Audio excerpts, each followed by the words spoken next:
दूरसंचार विभाग जब रामविलास पासवान जी के पास था तो रातों रात कोल एंड माइंस क्यों हो गया था चिराग भाई? ये बताइए देश को, बिहार की जनता को, समझे? तो इनके काले चिट्ठे हर एक सरकार के पास थी। चिराग पासवान का कहना है कि वो मौसम वैज्ञानिक के बेटा हैं और मौसम बदल रहा है, यानी साफ तौर पर उनका कहना है कि जो इंडिया स्वरूप तैयार हुआ है उसकी कहीं ना कहीं हार तय है और बीजेपी की सरकार चौथी बार फिर से बनने वाली है। ऐसे में हमारे साथ बात करने के लिए इंजीनियर राजकुमार पासवान हैं, इनसे बात करेंगे, जानेंगे कि मौसम बदल रहा है, क्या लगता है इंडिया गठबंधन जो है वो चलेगा? चिराग पासवान की बौखलाहट और नकली हनुमान गिरी नहीं चली, तो अब थोड़ा सा नया शगुफा फेंक रहे हैं कि मैं मौसम वैज्ञानिक का पुत्र हूं, तो इसको दुरुस्त करने की जरूरत है। अब मैं कह रहा हूं कि स्वर्गीय रामविलास पासवान जी मौसम वैज्ञानिक नहीं थे, उनको जेल जाने की डर लगता था। क्यों, किस संदर्भ में कह रहा हूं कि स्वर्गीय रामविलास पासवान जी जब केंद्रीय रेल मंत्री थे तो उनके द्वारा मनोनीत किया गया था चेयरमैन वगैरह, तो उस समय में, उस काल में बहुत सारे चेयरमैन जेल गए थे। क्यों गए थे? चिराग पासवान बिहार के 13 करोड़ आवाम और देश के 135 करोड़ आवाम को बताएं कि वो क्यों जेल जा रहे थे। तो उनके, और दूसरा, जब अटल जी की सरकार थी तो दूरसंचार विभाग जब रामविलास पासवान जी के पास था तो रातों रात कोल एंड माइंस क्यों हो गया था चिराग भाई? ये बताइए देश को, बिहार की जनता को, समझे? तो इनके काले चिट्ठे हर एक सरकार के पास थी, कांग्रेस के पास और ये भारतीय जनता पार्टी के पास। तो भारतीय जनता पार्टी को जो एक वोट से सरकार गिराए थे रामविलास जी, तो उसका कहीं बदला ना ले ले। और चिराग पासवान का भी बहुत सारा खेल बेल रहा है, तेल रहा है।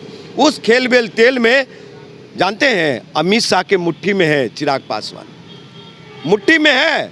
काले चिट्ठे, काले करतूत, काले कारनामे, इसलिए ये डरते हैं कि मेरे दरवाजे पे न ईडी, सीबीआई और कोई एजेंसी आ जाए। मानते हैं कि रामविलास पासवान मौसम के हिसाब से बदल जाते थे, लेकिन तब भी हमेशा सरकार में रहते थे। लेकिन चिराग पासवान ने ऐसी क्या गलती कर दी है जिनको आप बता रहे हैं कि? साहब, मैं बता रहा हूँ ना आपको कि चिराग पासवान, सुनिए, नकली डिग्री वाले प्रधानमंत्री है ना साहब, कि नहीं है? ये मैं नहीं कर रहा हूँ, सारा मीडिया और ये सब प्रूफ कर चुका है, समझे? और भाई चिराग पासवान भी जो अपने हलफनामे में दिए तो वो एक तरह से नकली ही डिग्री है उनका। क्या पता जो ये तहकीकात होगा तो प्रूफ हो पाएंगे कि नहीं हो पाएंगे कि मैट्रिक 5 साल के बाद इंटर किया उन्होंने। फराटेदार इंग्लिश तो बोलते, बात भी तो अच्छे से मीडिया से करते हो। You know, my self engineer Rajkumar Paswan, I was assistant engineer in the Delhi university. Right now I am doing politics in the Bihar. मैं भी अंग्रेजी बोल लेता हूँ साहब, समझे?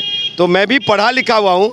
और सुनिए, किसी पप्पी को अगर विदेश में पढ़ाने के लिए ले जाएंगे तो भी फराटेदार अंग्रेजी बोलेगा। पप्पी मतलब आप चिराग पासवान को पप्पी बोल रहे हैं? अरे भैया, हम क्या करें? ये बात रख रहा हूँ कि किसी पप्पी को अगर विदेश ऑक्सफोर्ड यूनिवर्सिटी में पढ़ाएंगे, चिराग पासवान तो ऑक्सफोर्ड यूनिवर्सिटी में नहीं पढ़े, लेकिन वो किसी पप्पी को पढ़ाएंगे ना तो भी फराटेदार अंग्रेजी बोलेंगे। चिराग पासवान की तुलना आप पप्पी से कर रहे हैं?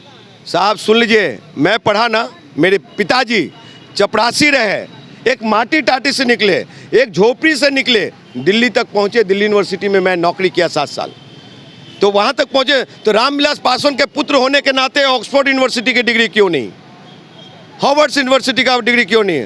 हार्वर्ड यूनिवर्सिटी नहीं पहुँच सकते थे? और कौन कौन, नाइजीरिया में है यूनिवर्सिटी, ऑस्ट्रेलिया में है यूनिवर्सिटी, इस सब जगह नहीं जा सकते थे? जरूरी तो नहीं है, जैसे देख लीजिए लालू प्रसाद यादव, उनके दोनों बेटे ये बिहार में ही रहे। अरे भाई, उनके दोनों बेटे कहते हैं कि हम कम पढ़े लिखे हुए हैं, अनपढ़ हैं, उनका बेटा लोग कहते हैं। देखिए, ये राजनेता अगर अपने पुत्र को बेहतर एजुकेशन नहीं दे पा रहे हैं तो उनकी विफलता है।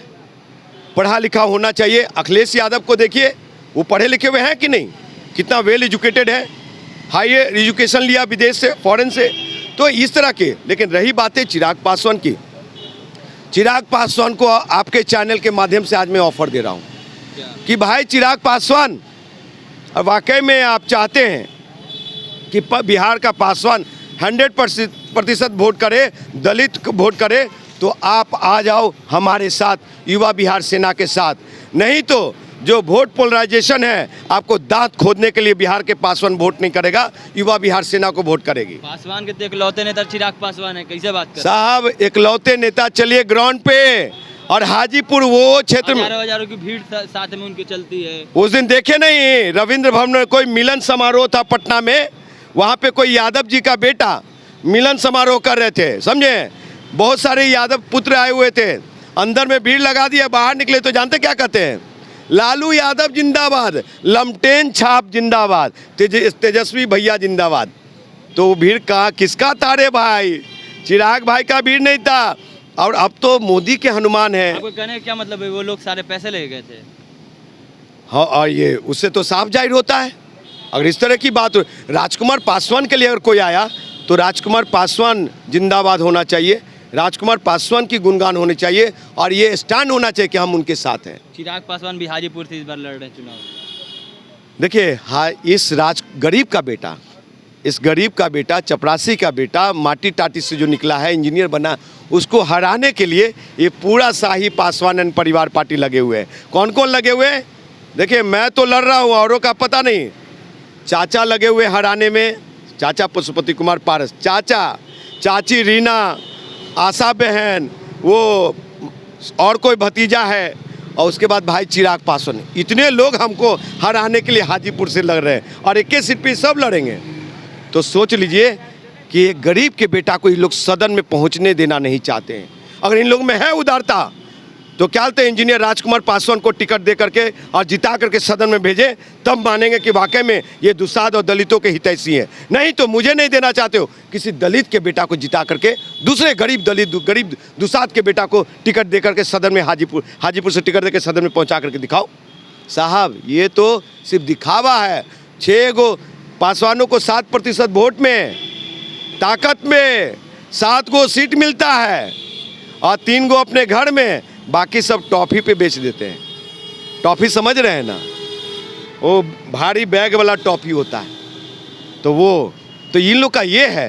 तो ये कभी मौसम वैज्ञानिक नहीं हो रहे, ये इनको घमंड है, ये एरोगेंस नेता है। बिहार का सबसे बड़ा एरोगेंसी घमंडी नेता है कोई तो चिराग पासवान है। तो हमारे साथ राजकुमार पासवान थे, जिनका साफ तौर पे कहना है कि जो लोजपा जो है वो अपनी 7 सीटें रख करके बाकी सीटें ट्रॉफी में यानी पैसों में बेच देती है। ये हमारा नहीं, ये राजकुमार पासवान का कहना है। और भी आपकी क्या प्रतिक्रिया है कमेंट बॉक्स में जरूर दें। ऐसी तमाम खबरों के लिए जुड़े रहना चाहिए इनसाइट के साथ। तब तक के लिए धन्यवाद।